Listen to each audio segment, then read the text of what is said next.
ऐसा है कि जो चीफ इलेक्शन कमिश्नर है,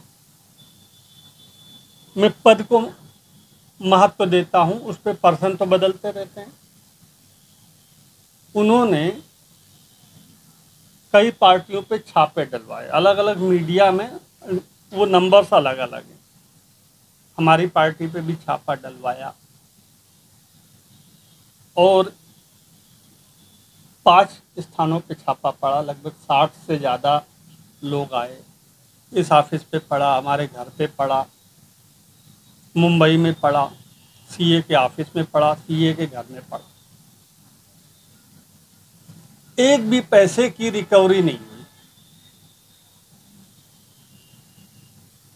एक भी पैसे की रिकवरी नहीं हुई। ये छापा पूर्णतः राजनीति से प्रेरित।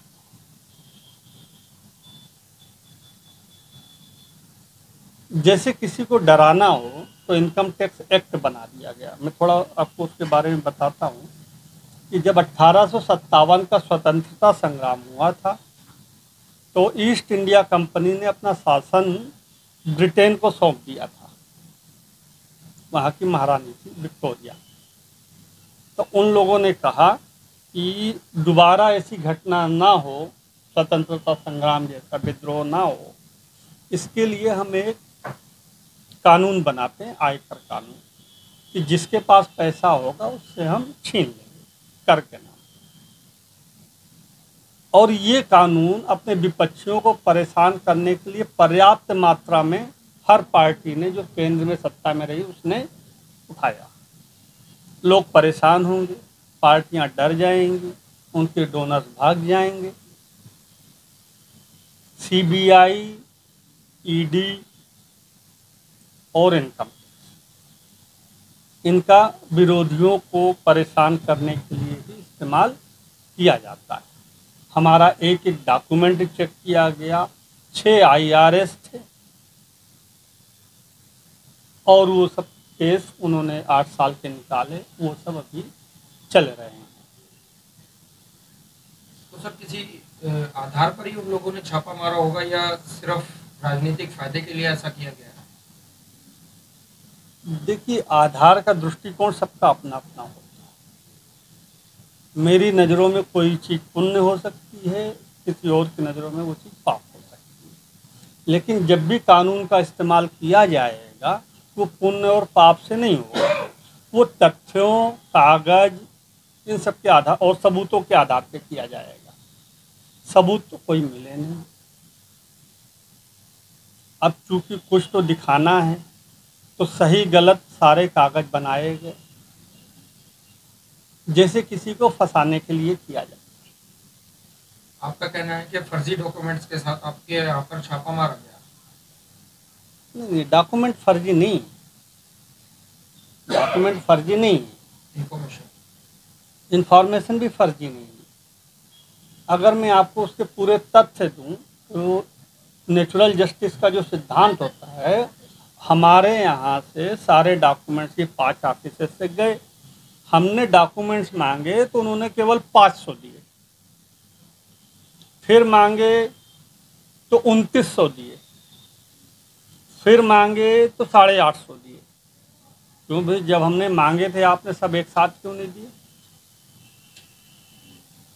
उसके पीछे क्या इंटेंशन है? अब डराने के लिए तो उन्होंने जो 3,500 करोड़ का इनकम टैक्स की डिमांड कांग्रेस के ऊपर निकाली है। हम लोग तो छोटी पार्टियां 31 करोड़ ही निकाल पाए। डोनेशन जो आया था वो लगभग 5.5 करोड़ का। अब 31 करोड़ की डिमांड कैसे निकल आई? अच्छा, मान लो निकल आई तो कोई भी व्यक्ति जिसकी टोटल औकात, कोई भी संस्था जिसकी टोटल औकात 5.5 करोड़ हो, वो 31 करोड़ का टैक्स कैसे देगा? आपने जो टैक्स मांगा है बेसिकली टैक्स नहीं मांगा है। आपने, अगर कोई व्यक्ति कमजोर दिल वाला हो तो आपने उसको आत्महत्या के लिए प्रेरित किया है। जिसकी टोटल आय ही 5.5 करोड़, 3100 31 करोड़ टैक्स कहाँ से देगा? ये पूर्णता पूर्वाग्रह पूर्ण है और हमारी पार्टी इसके बाद और मजबूती से उभर के आई। हमारा जो लास्ट डोनेशन है वो 32 करोड़ का है। जनता का ये प्यार है और बहुत जल्द हम लोग शायद दूसरे नंबर पे आ जाएंगे। तो आप इस मामले को लेकर क्या कोर्ट न्यायालय का दरवाजा आपने खटखटाया कि इस तरह की जो कार्रवाई हुई इनकम टैक्स की उसके लिए? देखिए, ये आप सीधे कोर्ट नहीं जा सकते। जब आपकी डिमांड निकलेगी, मैं कानून बता देता हूँ, जब आपकी डिमांड निकलेगी तो आपको CIT अपील के पास जाना पड़ेगा।